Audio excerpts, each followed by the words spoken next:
Okay. Whew. What a treat to be here. You know, I'm a native Californian who has been transplanted to Washington, D.C. And tonight for dinner, we had the most heavenly vegetables ever. It has been a long, cold winter in D.C., and no vegetables have made it through, I think, for a very long time, unless they were frozen solid to start with. So that to me is just like a taste of California. But the part that makes me most delighted is to be here tonight and to share with you on this fabulous campus a commitment to trying to figure out how do we form a more perfect union. What can we do to address some of the broken pieces of our system? And how do we move forward together? Now, I will tell you I have a bias. My bias is in favor of students, college students especially, because you know what? Many of our solutions that we currently have are based on old thoughts and old analysis of our world. And one of the challenges that we're facing is that our world is different, but we keep applying old thoughts to this changed world. So I believe in colleges and universities around the country, you all have a really important role to do in helping us to think in some new ways about the current reality. Because when you think of it, no fair texting, tweeting, instant messaging, emailing so passe, Twitter, all of these things did not exist like 10 years ago even. But we continue to proceed as if the world hasn't changed since about 1950. So we need to think in some new ways. So tonight what we're going to talk about is about immigration reform, about our experience on the bus, and trying to open up this sense of community and that we're in this together. Okay? And I'll talk about what you can do to engage on this issue. And while I mentioned Twitter, I should say to this crowd, night before last I was talking to a senior citizens group and I asked them this, but nobody was on Twitter. So if anybody's on Twitter, follow me on Twitter. I'm trying to get to 10,000 followers. Anyway, I only have 8,800 and some, so I got a little ways to go. Immigration reform, we like to think, is just an issue of our nation. We think we're special. But in 2008, I had the amazing opportunity to go to Lebanon and Syria to visit Iraqi refugees. And the Iraqi refugees were folks who had fled from Iraq because of the violence in their country. And because the folks that we met, many of them had had family members either killed or kidnapped, and so they fled that threat. However, in Beirut, we went to see the detention facility for all of the undocumented in Lebanon. Now, some of you may know where Lebanon is, right? Mediterranean Sea. From your perspective, Lebanon would be right over here, close to Israel. It's very tiny. And it is always on the brink of civil war for a variety of reasons. That's a whole nother topic. But, so you know that Lebanon is very volatile politically. But what I never realized was that Lebanon has an undocumented people problem. They have people fleeing to that country. Now, I had always known that immigration was an international issue, but I had no idea of the reality of it until we went to the facility that holds those who have been apprehended in Lebanon for deportation. Now, it was in downtown Beirut, which is the capital of Lebanon, under the freeway. So it's built in the same shape as the freeway, long and skinny. And it had its fresh air intake valves that came up in the median strip, you know, the center strip of the freeway between the two sides. That's where the fresh air came from. And it was built underground and had no windows, none. Most of the people were held there were held for 2 months, 2 to 3 months, until they could arrange deportation. But do you know what? The Iraqis had chosen to stay there rather than be deported back. And there, we visited some Iraqis who had been there over a year without seeing the sunshine. And in that underground, no sunshine place, there were cages for these detainees that were about 40 feet by 40 feet. And they were built for 20 or 30 people. But they held between 50 and 60 because they had so many people. Now the women, we were told, were held by country of origin. The men were held alphabetically. And so I asked the question of this very large guard, a very big man, and he said, "We have trouble if we do it differently." Now I have no idea what kind of trouble, but the men obviously caused trouble if they weren't held alphabetically. I was intimidated, so I didn't want to cause trouble. So I didn't ask why. But the women that we saw in these 6 cages dedicated to women and 6 cages dedicated to men, we saw women from, let's see if I can do this, women from Philippines, Indonesia, Malaysia, Sri Lanka, Laos, Cambodia, Vietnam, some of the, Eritrea, let's see, Bangladesh, there were even some from Nepal, the stands, you know, some of those Turkmenistan, Kyrgyzstan, I just call them the stands. They get too confusing for me. And then down into Africa, like Sudan, Chad, Ethiopia, Somalia, Eritrea, Libya, Algeria, Niger. See, did I get them all? Most of them. But can you believe folks from all those countries, women from all those countries, had fled to Lebanon in the hope of having a better life for their families, so that most of them was so they could send money back to their families of origin. This is an international issue. Now, how many of you have traveled internationally? A bunch of you, I'm sure. Woo-hoo. Isn't it fabulous? Have you taken one of those little ATM cards and put it in an ATM outside our country? I did it in Damascus. We don't talk to the Syrian government, haven't talked to the Syrian government in a long time. But we could put in our ATM card and draw out Syrian dinars, and somehow by these treaties, they could take money out of my checking account. It's a miracle. I don't understand it. But do you know there are thousands of treaties to allow that to happen? But do you know we only have one treaty for the free movement of people?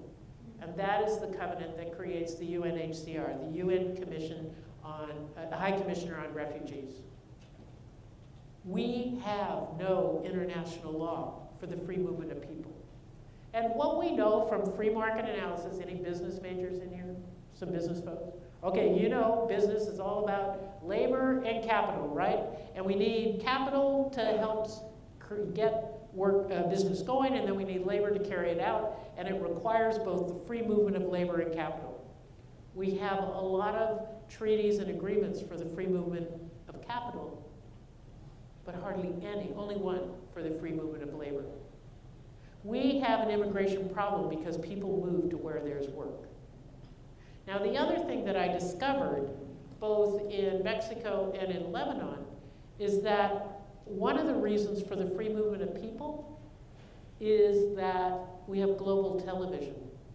The United States has never acknowledged our responsibility in creating global television. But at Christmas time, I was down with our sisters in Mexico, and what did we watch? You know that program about models, something about top models? America's Next Top Model, that's it. They were living in this palace, and they were having this whole thing, It was all dubbed in subtitles in Spanish. We export an image of the U.S. that creates this sense of affluence and richness. And then when you have hungry people who are not able to support their families at home, you're going to have people who move to where there's hope. Hunger and hope creates movement. There is the basis of the immigration struggle. Is that pretty clear? Got it? Okay, good.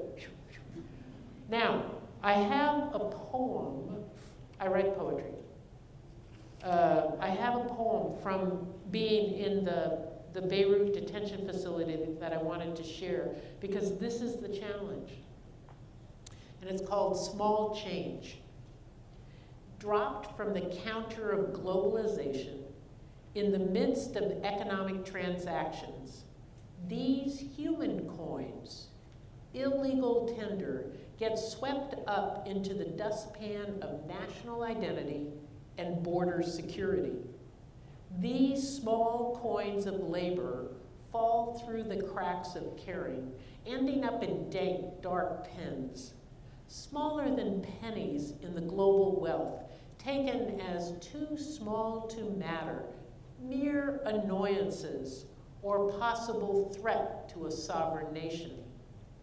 These small coins are tossed into cages of 50, 60, jumbled together on the floor in corners along barred walls. They do not fit into ATMs. They will not be received for deposit in the world economy. They are spare change, tossed on the counter of globalization and forgotten. That is the challenge that we're facing with immigration in our society, that people too often get used by the economy and then forgotten. So what I want to do is to look at the US reality, but I want you to remember that it's in the global context. Okay, so you've got that. It's a global issue. Our personal experience of it is we forget often that it's a global issue. But keep that in the back of your mind, and then we can talk more about it when we get to the conversation. But in the United States, you know, there's a big push right now to try to fix our laws, because our laws are broken. Our laws are not working to serve our nation, to serve our communities, to serve families, or even business. And we have this amazing moment right now where we have the Chamber of Commerce and labor unions. We have big business and small business. We have, let's see, who else we have? We have the unions as well as management. We have just about, and then if you've been following the conflict that got mentioned up there on the screen, even the Catholic nuns and the Catholic bishops are agreeing that we've got to fix our immigration laws now. And there's a basic agreement about how to do it.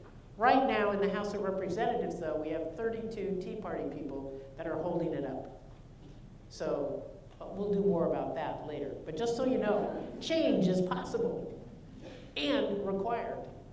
Now, so what's going on in our country? Well, last year we went out on the bus on immigration reform, and I want to tell you some stories from the bus. In San Antonio, any Texans in the crowd? Anybody from Texas?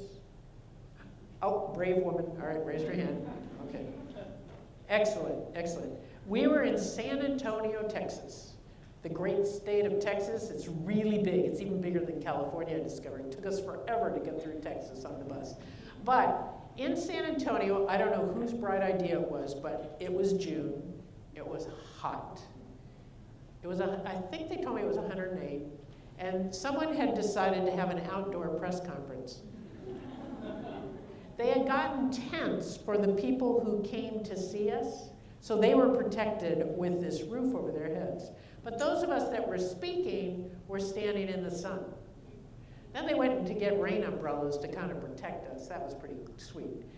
But then they decided we ought to sit down. But there had been these metal chairs leaning against the wall. And they brought these over for us to sit on. Well, I didn't realize where they'd been leaning. And I sat down. I will never forget that experience. But aside from that, Congressman Pete Gallego, who represents part of San Antonio, came directly from the airport. He had been off doing some congressional work, and he comes to our press conference, and his wife and 8-year-old son Nicholas were meeting him at the press conference. So Pete comes up, is a really fine guy, really tall guy. He comes up with his papers to the podium, and he puts them down on the podium, and he's going to give his talk. And his son Nicholas sees his dad and goes, "Poppy!" and runs out and throws his arms around his dad, holds onto him. And of course, everybody in the audience goes, "Oh, so sweet." And so Nicholas is just hanging on his dad. And Congressman Pete Gallego, ever the gentleman, kind of rubs his son's head and says, "Well, I can't give you my talk. I have to tell you when my attitude towards immigration changed. My attitude towards immigration changed was when I was in the delivery room when this little boy was born. And the first time I held him in my arms, I knew I would do anything to protect him. I would die for him, that he would have what he needed. And I know I'm like all the other parents in the world. Any parent would give their life for their child." Well, we were all touched. It was really amazing. It was very dear, very great. A few days later, we were in south of Tucson, Arizona, at the Pascua Yaqui Reservation. Any Arizonans in here? Must be. Afraid to admit it, probably. Anyway, but the Pascua Yaqui Reservation, I had never realized how our indigenous tribes are adversely impacted by our immigration laws. Because the chairman told me, of the Pascua Yaqui, told me that they have 30,000 members on the Mexico side of the border and 60,000 on the US side of the border. And every time they want to hold a tribal meeting, they have to deal with the immigration laws to pass borders. And so he said they were one nation divided by two countries. And after that, I was surprised by that impact. I had no idea. And then also that we built a wall right up to their territory. And so what's happening is that that has resulted as a funnel where the criminal activity has been channeled through the indigenous people's land.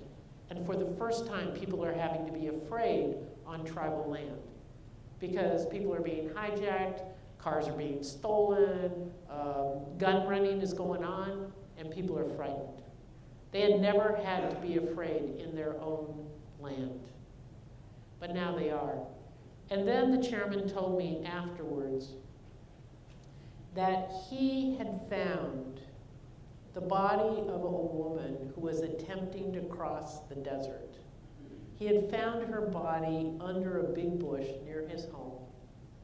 And when they rolled her body over, she was clutching the body of her small child.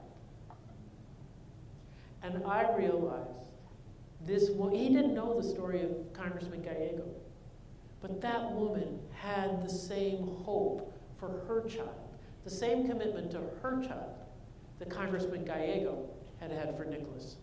The difference was Congressman Gallego was in Congress, and this woman was on someplace south of the border, eager to care for her child. We need an immigration law that can provide ways for people to cross. And this is what a lot of people don't know. We currently have a system that does not do that. So, what's wrong? What's going on? This isn't good. None of us like to think this is a good idea. And I've heard people say, you probably have heard people say, well, people should just stand in line. They should just do it the legal way. Here's the problem. There is no legal way that works. That's the challenge. So what are we doing? So where are the problems? What's going on? Well, first of all, most often we hear about there's about 11 million folks in the United States who don't have documents. We've all heard that, right? Okay. And that of that 11 million, it's estimated that approximately 7 million have been here for 10 years or more. So they are really integrated into our community. They're a part of who we are. And often, we don't even know folks are undocumented. When we were on the bus, we went to, where were we? Trenton. And we were at a parish, and Bishop O'Connell of the Trenton Diocese came. We had a great time. It was fabulous. And one of the leaders from the parish, a 30-year-old, stood up, Whittian, stood up and let the parish know for the first time that she was a dreamer. She was undocumented.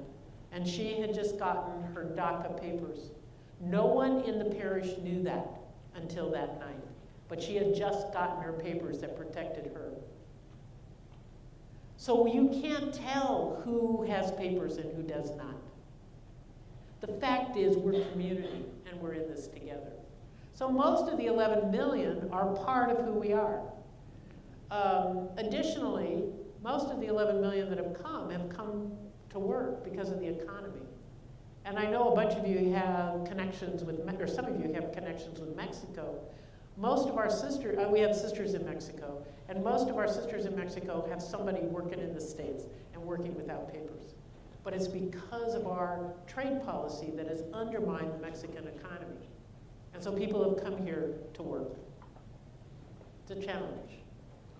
The third piece about the undocumented that you should know is that it is estimated, this one the business majors of you will appreciate this, it is estimated that if there's a guaranteed path to citizenship, just so that people know that it is possible to gain citizenship, it's estimated by the Hispanic Realtor Association that within 3 years, at least 1/3 of the undocumented families will be able to buy a house.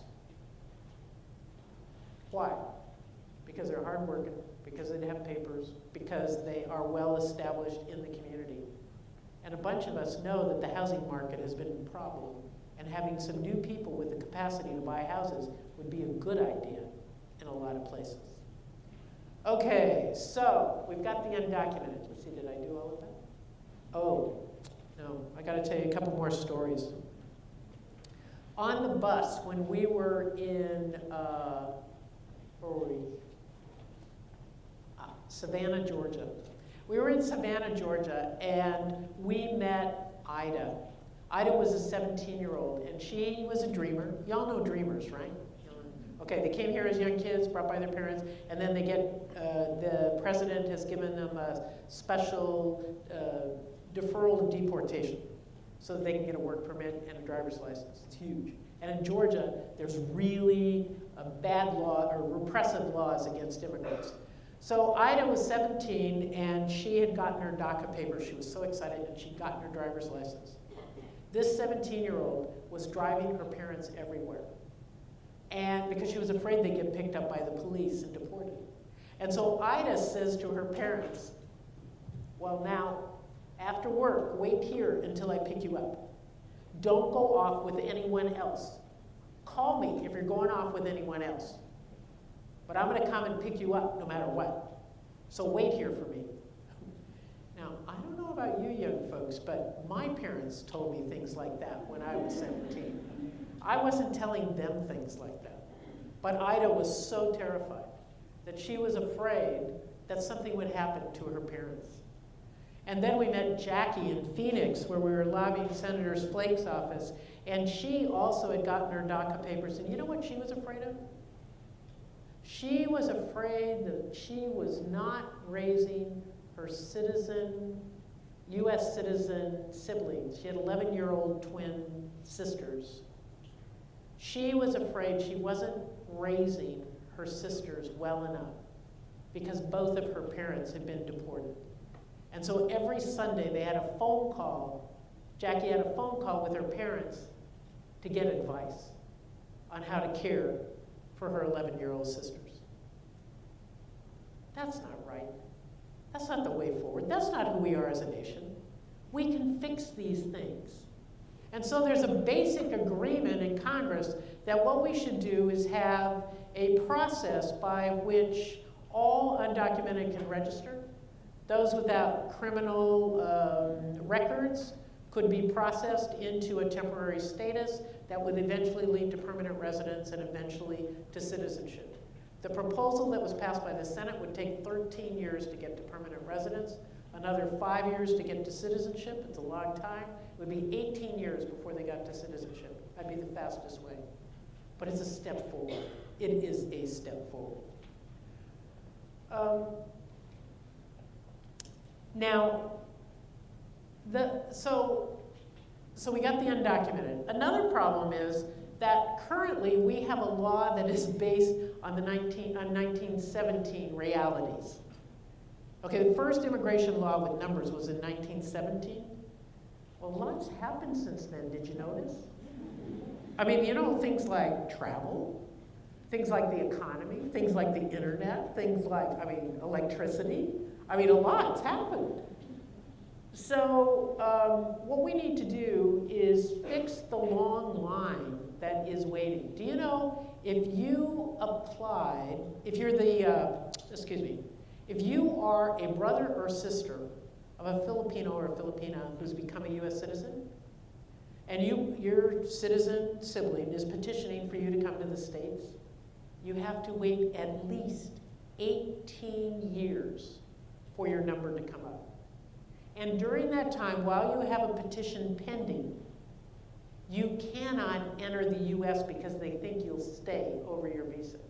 So you can't see your family for 18 years. That doesn't seem right. We're better than that. We can fix this. So we can speed up this long line. The second thing is, once your number comes up, Congress, last time they tried to fix this thing in the 90s, had the idea that immigrants should pay for themselves. So they ought to raise, it was an economically tight time, so they raised the cost of applying for all of these visas. It's a great idea. However, here's what happened. You pay your fee when you file your papers. But if you paid your fee 18 years ago, and then your number finally comes up, I'll tell you, the federal government didn't save your money to process your paper. So what's happened is there's a delay in processing your paper because they don't have enough administrators to process the paper. So after you've waited 18 years and your number comes up and they say, okay, now you can have an interview, as soon as we have somebody available, it'll be about another 2 years until we have somebody available. Seems like we could fix that, doesn't it? Why don't we give them a little more money to fix it? So what do? We speed up the line, we open up the number system, because we got this nutty number system that only says 400,000 people can enter our country every year. But we have a need for more people. So we can raise the numbers. The second thing we can do is we can add a little more money to increase administration. So we've got undocumented, we've got the long lines, we have future flow. Well, how do we decide this isn't going to happen just again? Because we fixed it in the 90s, we tried to fix it in the 90s, it didn't work. Here's what we do, is we have a commission who decides how many people we need or can come in and out based on our economy and based on the reality that we're facing. So the basic agreement in Congress is that there would be an advisory commission who would set the numbers. That's it. It's possible. It just takes somebody to make decisions. What a radical thought. And then finally is border security. They want to say the border isn't secure. Some want to say the border isn't secure. The border's secure. The problem is that it is the excuse for not solving this problem, for not doing the political hard thing. We were all along the border's basically secure. A wall doesn't really work, but if we make our laws better, then we can have a better relationship. There's a couple things that we're going to probably agree to in this, and that is e-verify, so that there would be an electronic way of tracking when you get employment. Okay, we can do that. Europe does it. We also should electronically track people coming in and out of our nation. That's a good idea. We can do that. Those kinds of fixes are okay. But some people want to build another wall. It's only an employment project for those who build the walls. It doesn't really help. I mean, it's nuts. It's nuts. So, so we've got 5 things. We have the current undocumented, we have the long wait for numbers, we have administrative delay, we have future flow, and border security.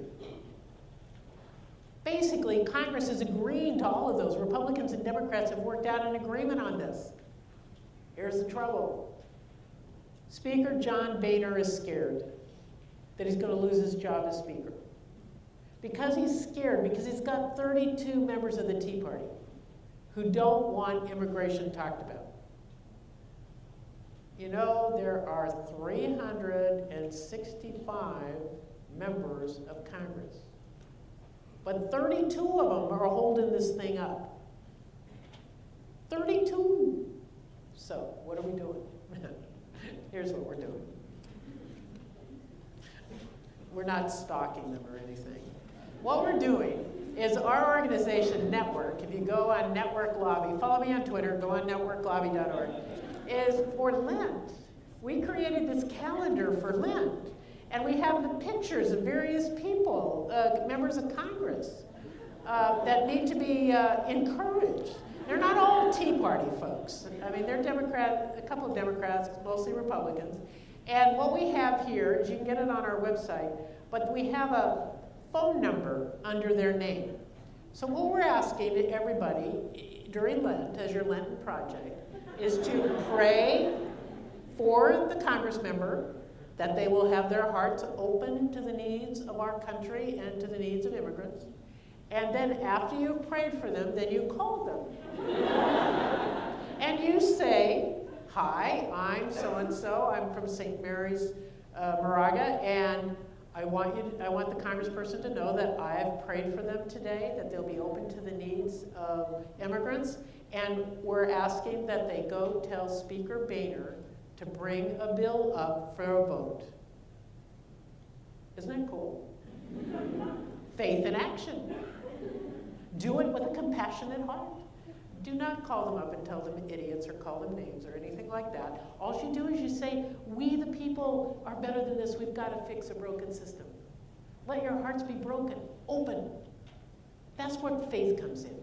And that's why on the bus we saw over and over amazing, amazing people doing wonderful work, like Ida and Jackie and the nameless woman who died in the desert. I mean, those people break my heart.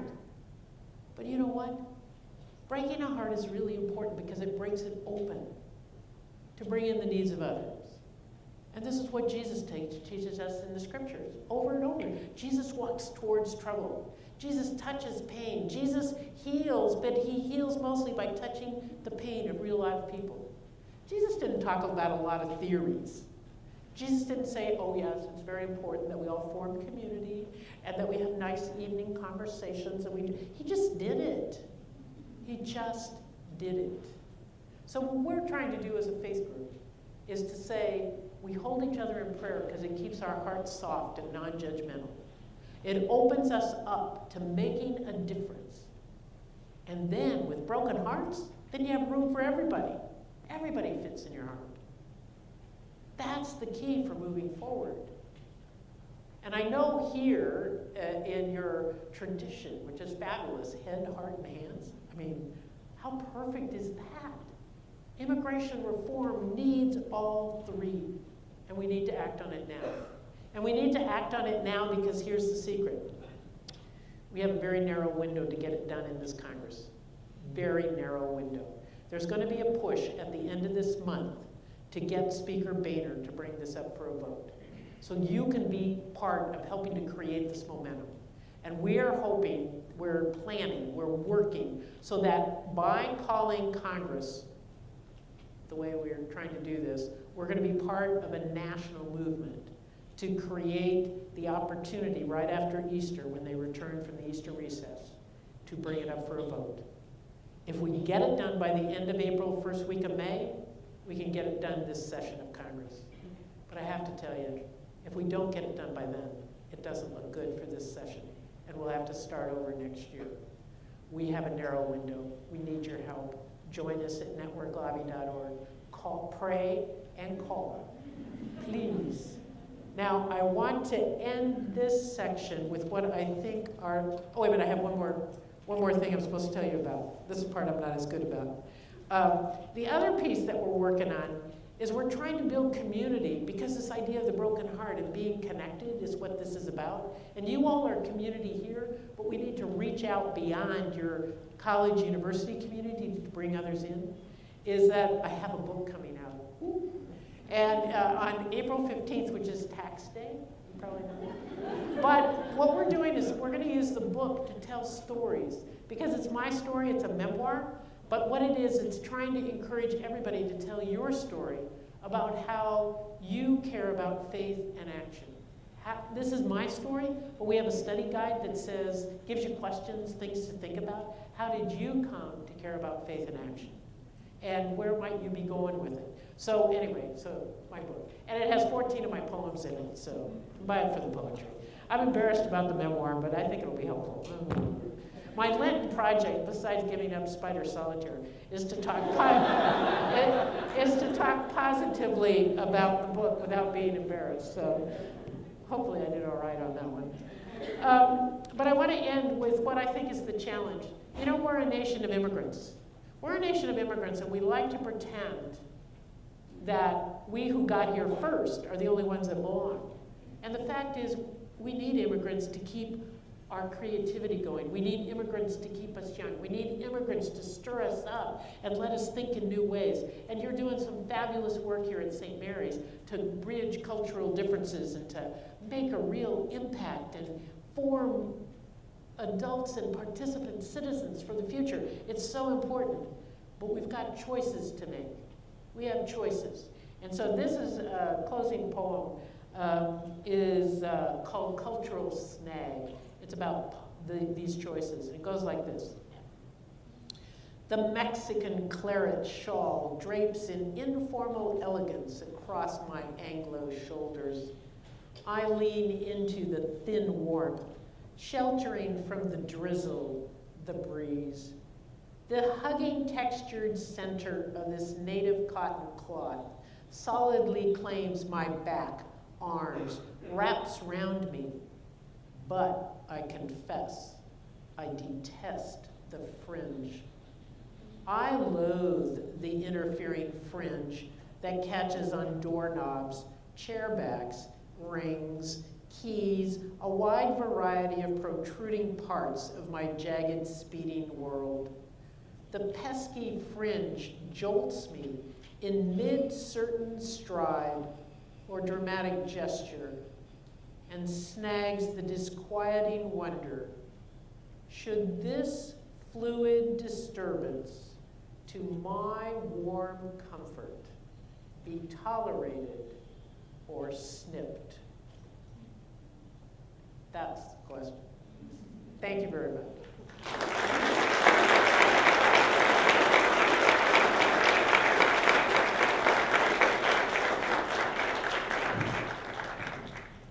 Oh, now. The first question is, what do you say to people who believe that immigrants are negative to America because they're taking their jobs and taking the jobs for their children? How do you have a conversation with someone who has those views? Right. And this is where something that Pope Francis says in his exhortation is really important, is that when people have those views and you can say, yes, no, they don't, yes, they do, yes, no, they don't, no, yes, they do. What I've found is you have to talk about what's your experience that gives you that idea. Because usually there's some specific experience, and then you have to find out that experience. Because economists tell us that, especially with us retiring baby boomers, is we are freeing up a lot of jobs, and that it's really important that we've got other folks coming up the ranks, so that we need immigrant labor. Additionally, there are sectors of the economy where we need immigrant labor, especially in California, in the agricultural community, as well as in some of the high-tech community. And so it's sector specific, but talking economy is not going to change their hearts. It's a heart thing, it's a fear thing. And so either asking, what are you afraid of? What do you see? Or what's been your experience with immigrants? Often folks that are afraid like that are folks who haven't had experience. And so that's when I try to say, do you want to come meet some of my people? And that experience can change hearts. And that's what the Pope's saying. The Pope says in the encyclical, or not encyclical, the exhortation, if you want to build peace, then what you have to do is deal in reality, not ideas. And so if we get more and more people can have a real experience, their fears are lessened. And we have worked really hard as a nation to be afraid for about since actually September 2001. And that fear is driving us apart.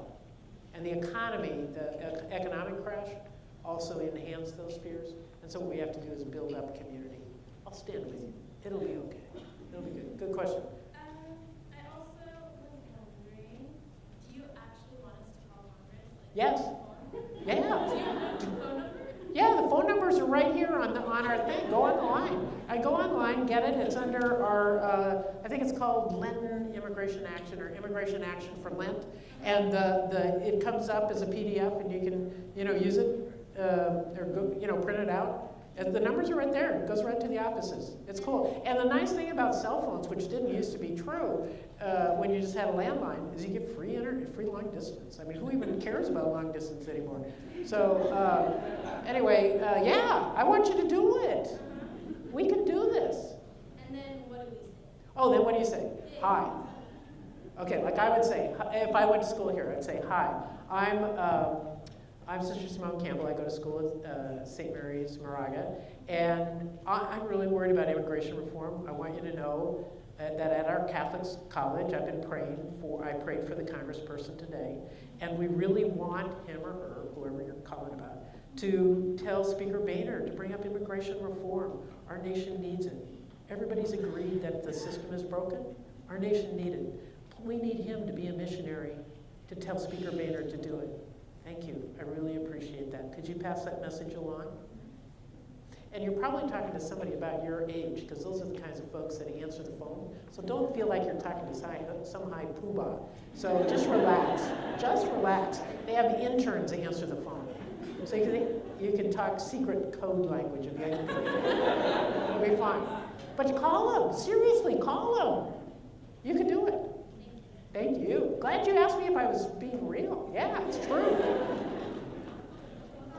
Hi. Thank you so much for your speech. It was wonderful. So my question is, who are the biggest lobbyists that are pushing the Tea Party to oppose reform, and what do they stand to lose? Why are they so against it? Good question. Ooh, fabulous. Are you a political science major? I am. Well I'm doing a project done. specifically on immigration reform right now. So. Well done. Excellent, excellent. It's really hard to find out who the funders are behind this, because there's so much unity. But I think what's going on is that the Tea Party knows that they're stirring up fear, and the Tea Party way of control is fear, and so they're using folks like Koch brother money and the very mega ultra conservative money to stir up fear. And if we resolve this issue, it won't be a wedge issue to use in the election. And the way they get elected is by dividing, by creating fear. And so they're using fear-based money as opposed to specifically anti-immigrant money. And then there are races. I mean, and I was, oh my glory, I was in Indiana at, what was the name of the college? Hanover College, Indiana. And I was speaking to the students there, and one of the members of the, just adults from the community, not much happens in Indiana, so a lot of people came. And they brought a flyer recruiting people for the Ku Klux Klan. I was shocked. But what they were using was anti-immigrant ideas and racist ideas. They had this horrible caricature of the president and of Dr. King and of immigrants, but they were using fear to divide. And that's the piece that's crippling our nation, is the fear. They get power through fear. And we've got to believe Jesus when he says, fear not, let it go. So, thank you. Good question. Hi. I had one question, which was, in high school, I remember helping ESL students with, they needed a lot of help. Absolutely. And I was wondering, I always thought that was inadequate because the classes, they got like one class, but I felt like that wouldn't be enough. I was wondering, do you think that ESL should be taught from elementary school if they're that young? Absolutely. Here's one of the hard parts, is that many of the undocumented immigrants have fled situations where they don't get any education or very limited education in their first language, so they don't have an orientation to reading to begin with. And so learning ESL means that you are, for the first time, learning to put sounds into letters and letters onto paper. And that's a huge gap, and you're absolutely right. The earlier we can start, the better off we are. It's interesting that in one of the pieces that we're trying to get included in the immigration bill is a focus on doing enculturation and ESL type program, because it's really key. It's really key. But the other piece we know is if immigrants come with their families, they learn English faster. If they have kids, get them in school, parents learn. My mom spoke German at home because her mom was from Germany, and it wasn't until she got to school that she learned English.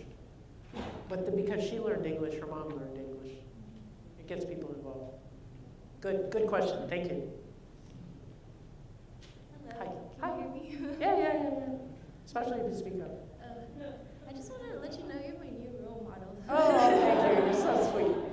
But I also had a question referring back to when you were talking about the Native Americans or Native Indians. I don't know how they go by anymore. I know. But you were talking about how they said that their nation or one nation is being divided by two countries, and that made me question, like, how is the world being divided by immigration, and like, what is it doing to our sense of humanity, and like, what does that mean? Are we going to lose like a sense with each other? Like, are we going to become more isolated? What are your Good question. Good question. And I do think that's the trouble with immigration, is that we've got all these odd boundaries that various power people have drawn. I mean, part of the problem in the Middle East is that all those country boundaries were drawn by England and France without any reference to where people actually lived. I mean, it's a colonial, and true in Africa too. So where those countries have been drawn, then you have new power structures. But they don't necessarily represent the tribes and the clans. So one of the things that I think is really important in faith, and this is for me is why faith is so important, is because faith teaches us that we are all children of God, that we are all involved and equals. And that inclusion is the thing that I think will keep our humanity alive. If we just look at it as economics, we're doomed. We're doomed. Because economics is just dollars and cents, and you're either worth it or not.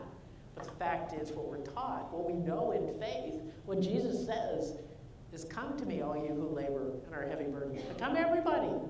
Y'all come. So that's where I think our humanity, that's why faith is so important in humanity, is to keep that dignity so we're aware of the dignity of each person. Pete Gallego, Congressman Gallego, has the same amount of dignity as that woman who died in the desert. And we've got to hold on to that. Oh, great question. You've got great questions. These are good. Ooh, love it. Hi. In one of my classes in the past couple weeks, we've been talking about the UN Declaration of Human Rights. Right. And I know that it says in one of the amendments, or part of it, it says that there should be free movement of people. Yep. And to have freedom to go back to their own countries. Do you see any countries or parts of the world that actually embody that, or is that just a UN thing? I'm afraid it's mostly a UN thing. Here's one of the interesting things, is many countries have incorporated, who have newer constitutions, have incorporated human rights into their constitutions, and so they try to protect people. Like the European Union, there's free movement among the countries of the Union, and so they're trying to incorporate it bit by bit. But the United States, we don't have any of those human rights in our Constitution. We have civil rights, not human rights. And so the right to food, shelter, clothing, free movement of folks. We've interpreted it that our Constitution, that there should be movement of people, but only if you got in and out in the proper way. So I think one of the things that we're working on is trying to understand the movement of people in a global sense. But one of the great things Pope Francis says is that he's worried about immigration because he's the only one in the world who's the leader of an organization who has no boundaries. And so when you think of that, it's why we can care for everyone, but countries aren't too cool on that idea. So we've got to find a way to really to create treaties where people can move as well as capital. And that's the part that's missing. Good question. Ooh, good. Thank you. Hi, good evening. Hi. So I think most of us can agree that immigration reform is right on a moral sense, but I was just wondering, how effective will reforming immigration laws be on our current economic situation? Actually, it will, well, depending upon which side of our current economic situation you're looking at, it could be a real plus for the following reasons. One is in Scranton, the mayor told us that the neighboring town, Hazleton, this is in New Jersey, had really anti-immigrant laws. So all of the immigrants moved from Hazleton over to Scranton. And Scranton had an economic boom. Scranton had all these small businesses started. And so Scranton got all excited about their growing economy because the immigrants moved in. Then Detroit mayor, a few weeks ago, announced, their city's in bankruptcy and Detroit's a mess. Anybody from Detroit here? Oh, somebody, valiant person from Detroit, okay. I was just there last week, and I mean, some fabulous stuff's going on, but the Detroit mayor is inviting 30,000 immigrants to move to Detroit to rebuild the city. So in a lot of places, immigrants are a growth industry, are hope. And so, so in that way, immigrants can grow the economy. The other piece is bringing folks out of the shadows. I already talked about buying houses, but it also helps immigrants. At least 1/4 of the new businesses started each year are started by immigrants. It's expected to go up to 1/3 of the businesses if people can come out of the shadows. So it's a real oomph to the economy, and then to have predictability. If farmers could have predictability that they could get workers, some of the farmers we talked to in Georgia had quit planting because they couldn't guarantee folks to harvest. So if they can know that they're going to have workers, then that would help grow the agricultural economy. There's a lot of good news.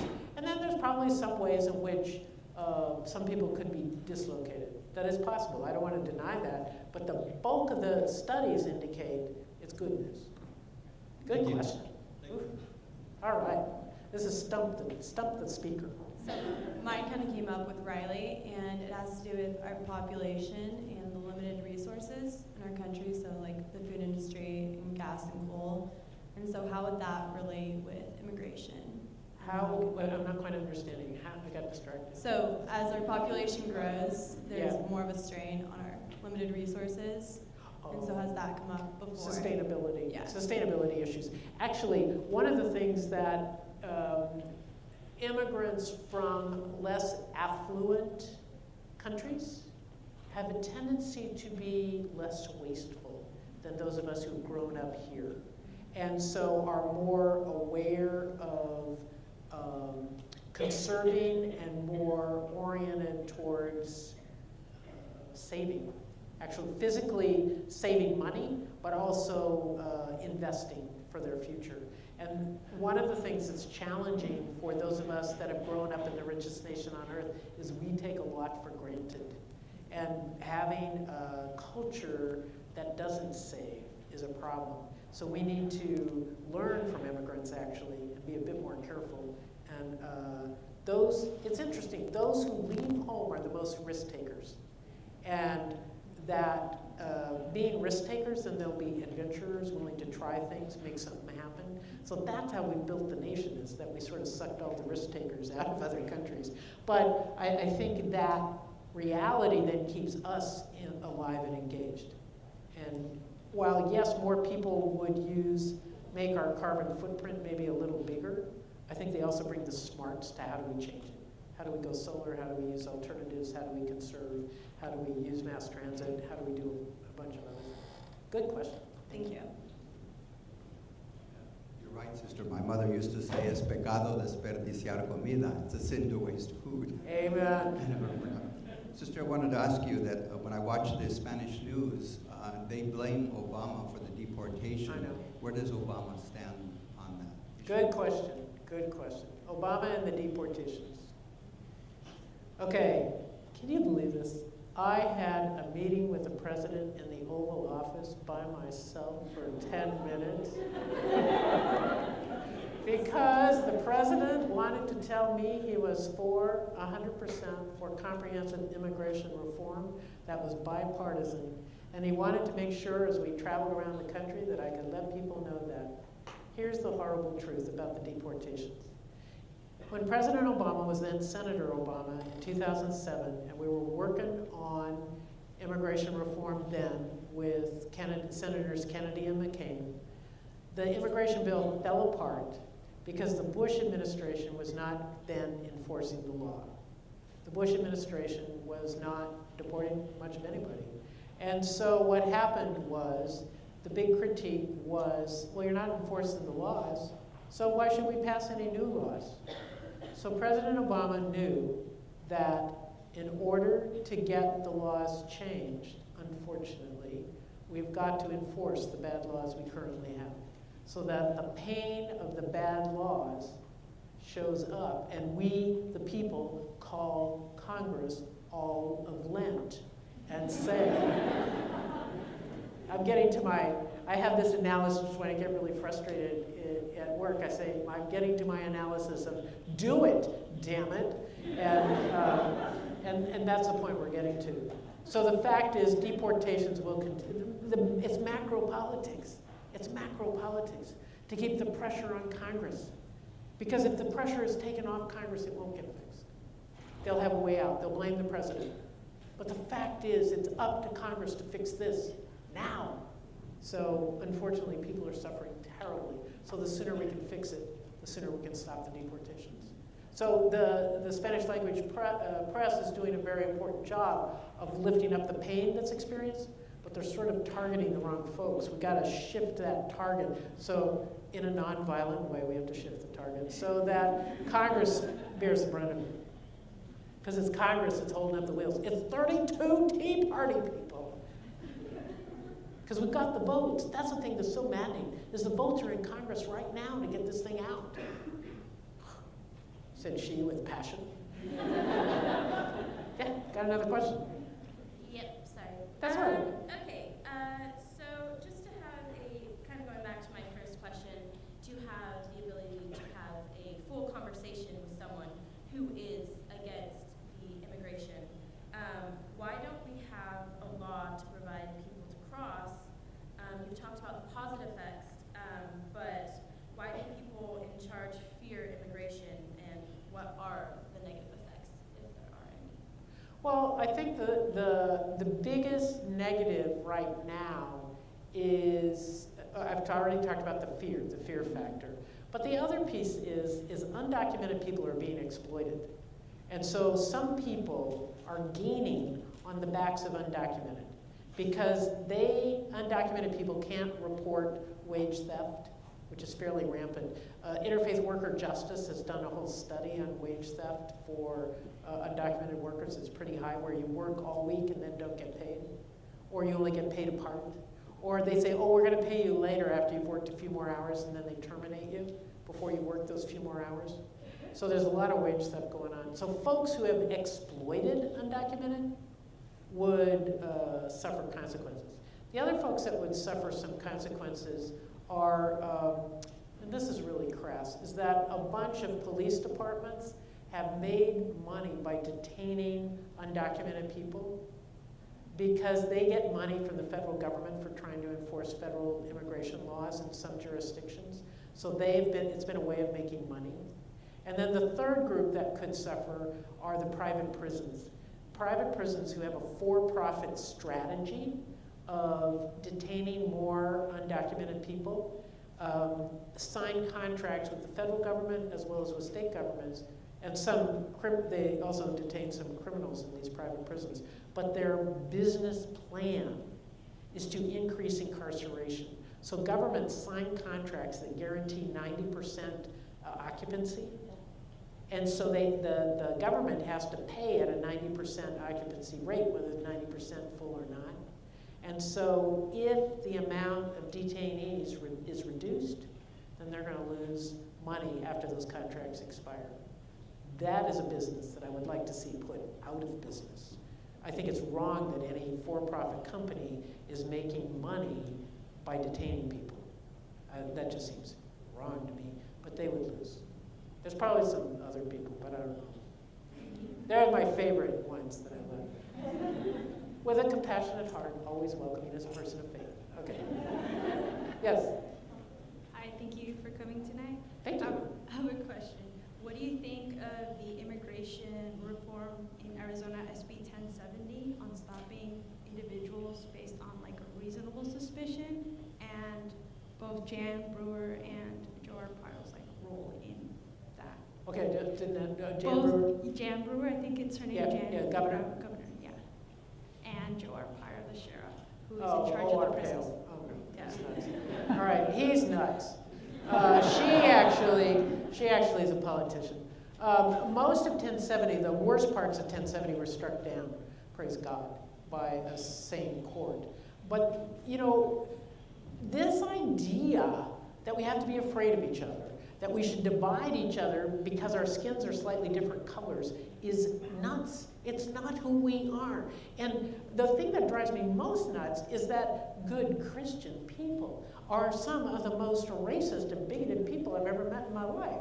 And so what we have to do is we have to live the truth that we're in this together, that we are brothers and sisters, that it doesn't matter what color your skin is. And in our nation where we've experienced the sin of slavery, we should never let skin color determine who we are as a people.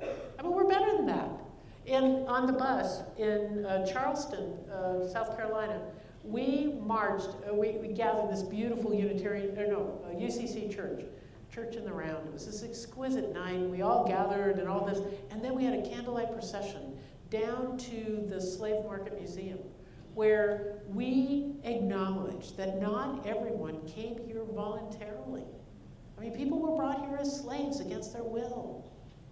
But we're still atoning for our sin of slavery. But we cannot let that experience be repeated. So we've got to stop this kind of fear. Fear either because of color of your skin, sexual orientation, because I'm just plain afraid that you'll look different. Well, I have, one time on retreat a few years ago, we make retreat and try to be holy. And so my retreat director pushed me to radically accept everyone. Radically accept everyone. For me, it's easier with people of different skin color. For me, it's harder with people of different political color. So, and I discovered that I have a mistake of God list. I have some politicians that I think really was God on an off day. God screwed up. And then, so what happened was he pushed me to radically accept them as being children of God also. We're brothers and sisters. And so what we've got to do, if we're really people serious about faith and action, is we've got to be able to accept everyone. So we are serious about praying for these legislators that disagree with us. because we've got to break them open, break their hearts open. But we do care. And that our states, or the states, Arizona's like this petri dish of odd laws, but they had this horrible one about that Governor Brewer vetoed with regards to discrimination against LGBTQ, whatever, community. And the fact is, who are we to judge by appearances? Then I discovered that, my mistake of God list, I discovered that probably I'm on some people's mistake of God list. Which is kind of sobering, actually. I mean, it's pretty funny, but it's kind of sobering. Because what it means is people could want to leave me out. Well, I'm a child of God, too. So how do we open our hearts? And that's where faith comes in for me, is we've got to help people see the truth, that we are all brothers and sisters. You guys have a lot of work to do. We're not leaving your world in the best shape, just saying. But it would be boring if we had taken care of everything for you, right? Okay. Hi. So I'm curious about the current dialogue around things like Operation Streamline, and if you see that being brought up in like the current reform, and just similar policies that enable that type of behavior. So. Operation Streamline, I'm not exactly sure I know that one. It's like like the quick trials of illegal immigrants. Like Okay. The deportation side. I was trying to figure out the entrance side. Sorry. Okay, on the deportation side. See, the thing is if we can pass an immigration law, then they can be suspended. Because and the thing is if you have anybody that gets into deportation proceedings, insist on a hearing. Because if you get to a hearing, then you can get discretion. The problem is the streamline thing, and that they try to get people to just agree to deportation without processing. Okay? So voluntary departure is what they call it. And that piece is the piece that you got to change. Now, but once we change the law, then there's no longer the macro need for deportation. So then the president can do a suspension in order to get everybody processed. And the Senate bill, which has currently been passed, would allow folks that had been deported, I forget what the date is, within the last couple of years, could also apply to adjust status to come back in. So there's some provision for this, trying to account for it. Yeah, thanks. Danny.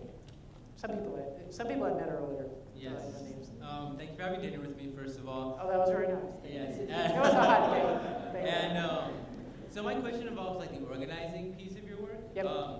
So one of the takeaways I got from your talk was that there's a small minority of people at the top who are preventing immigration reform from happening. So these small amounts of people have a lot of power. And on the other side of the spectrum, there are vast amounts of undocumented immigrants who are often ignored and live in fear for their own safety and the safety of their families. So with this in mind, how do you convince the undocumented immigrant population that their voice matters in this issue? Well, their voice is risky in this issue. That's why Dreamers were so huge. Dreamers were so huge to stand up and risk deportation. I mean, that was really huge. I actually think it's a case where, yes, undocumented. You know, the Constitution doesn't say we the citizens, doesn't say we the ones who got here first, doesn't say we the really rich people, it doesn't say we the politicians. It says we the people. It's all of us. So that their voice needs to be heard, but I think the risk is so high and the fear is so great. So we become, if we know their stories, we then become missionaries with the stories. We have a responsibility to carry the story. So I carry Ida and her parents. I carry, this Cuban couple that I met, this horrible situation. I carry tons of stories, but it's my responsibility to act for them because their fear's too high. So we become missionaries, and being missionaries is key for working. Okay, one last, you get the last word. Yes. Okay, I'm a student, wife, and mother, and for the last 3 years, I've been going to my son's school, and I started something extremely radical that not even the teachers were aware of.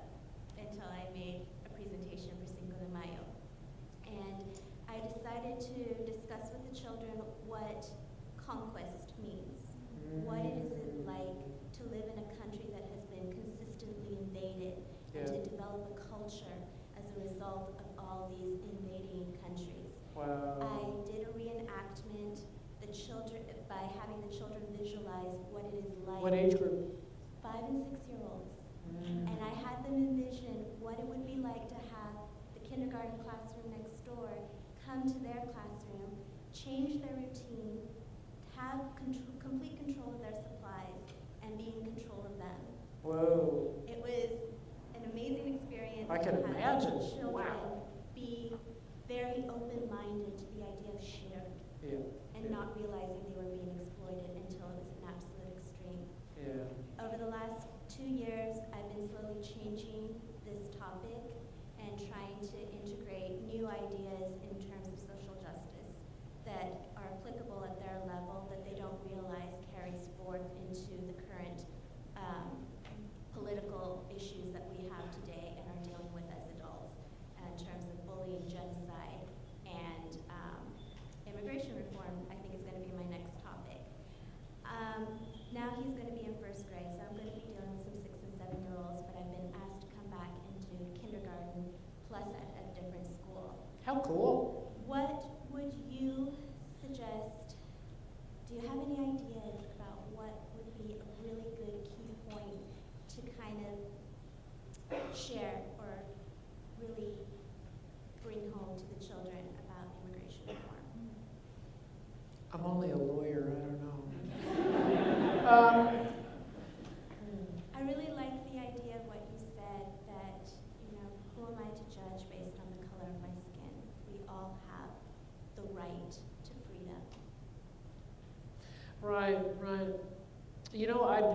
We do a simulation thing with adults, and kindergartners scare me, so I don't know if I'm the best person for this job.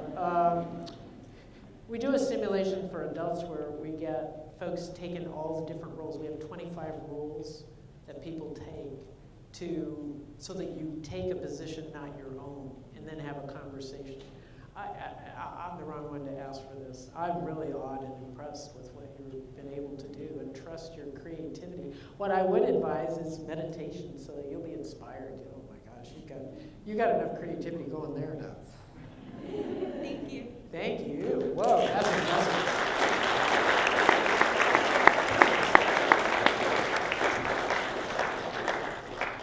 Mission accomplished. Mission accomplished, more than accomplished. And I've been to dozens of events in this room, and very rarely do we not have a sprinkling of Exodus. And so I think that is a great sign of people's interest in the conversation as well as in what you were offering. So thank you very much. Thank you to everyone who came out tonight, and to our sponsors.